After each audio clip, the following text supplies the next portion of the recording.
agrees that death is when there is no brainstem function, not when your heart, lungs or other organs stop. To start, let's take a look at something that has been the stuff of nightmares and horror films for decades.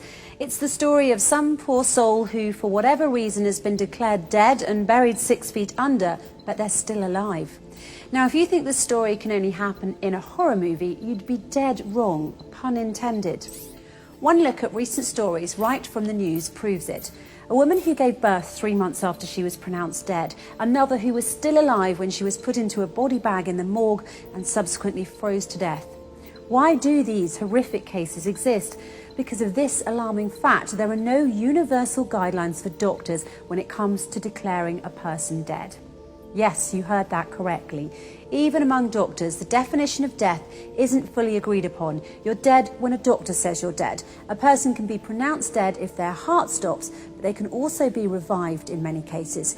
People can also be kept alive with machines, even though their brainstem has 0% functionality. In 2013, a study showed that in cases where CPR is used, it should be administered for at least 38 minutes. Because a person can still be revived for that amount of time with no lasting brain injury in many cases. But here's where the difference is, and it's very important. Once the brainstem permanently stops functioning, there's no way of reversing it. No matter what happens, that person's heart will eventually stop beating, even if a ventilator is used. The most important fact to remember about the brain is this: it bestows upon us the one thing that makes us truly human: consciousness. With that fact in mind, the irreversible loss of consciousness can and should be defined as death, and vice versa.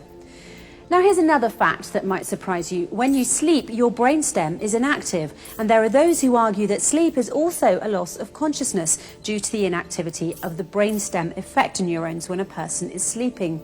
The brainstem also becomes inactive when a person dies, causing a loss of consciousness as well. While they might seem like identical definitions, there's one difference. Loss of consciousness during sleep is reversible, while loss of consciousness due to death is irreversible. And it's for this very specific reason that doctors, when declaring a patient dead, should limit their declaration to the state of the brainstem and nothing else. In effect, as the Holy Quran pointed out 1400 years ago, sleep is like death and death like sleep. Verse 1, it is He, Allah, who takes your souls by night when you are asleep and has knowledge of all that you have done by day. Then He wakes you up again, that a term appointed, your life period, be fulfilled. Then in the end unto Him will be your return. Then He will inform you what you used to do. Verse 2, Allah, God, takes the souls at the time of their death and that which has not died in its sleep. He withholds that against which He has decreed death, but loses the other till a stated term. Surely in that are signs for a people who think deeply. Think about that for a moment. 1400 years ago, the Holy Quran already had a specific, unquestionable definition for death, namely when the brainstem no longer functions. It has nothing to do with heart function, whether the person can breathe, or any other bodily functions or organs. What this means is that around the world, millions of people have been declared dead when in fact they were not. That is why, in the interests of human rights, Muslims believe that doctors should only consider a patient dead if their brainstem has completely stopped working. Until that point, any and all measures should be taken to keep them alive and not pronounce them dead simply because their heart, breathing or other functions have stopped. The first and foremost Quranic verses say that all humans have the basic right to live and that human life should be respected. Yes, when we sleep, the brainstem effector neurons stop functioning for a short time, but then we wake up. One thing to keep in mind that is very important to this issue is that it was discovered by Macaulay and Siddington in Scolopedia in 2008 that when we sleep, the effector neurons in our brainstem become hyperpolarized and have nearly no action potentials.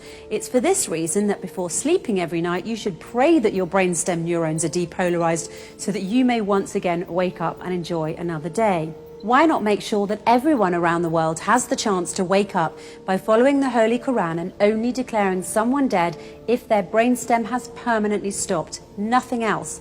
By the way, until the 1950s, death was considered to be the point when any one of the vital functions, heartbeat or respiration, ceased. This is what, according to Dr. James Burnett, a neurologist at Dartmouth College's Giesel School of Medicine in New Hampshire, stated in his speech in Live Science on June the 19th, 2014. It wasn't until 1959 that the two French neurologists, Maurice Guyon and Pierre Mollaret, changed the definition of death by defining it based on neurological criteria instead of cardiopulmonary criteria. They really saved us from being buried alive by stating a specific, unquestionable definition for death. The irreversible loss of consciousness can and should be defined as death. But this took place in only 1959. The Holy Quran, however, stated its specific, unquestionable definition for death. The irreversible loss of consciousness can and should be defined as death 1400 years ago.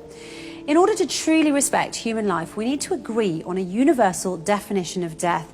And just as the Quran has shown us, that definition should be based on the brainstem of the person in question permanently stopping. Nothing more, nothing less.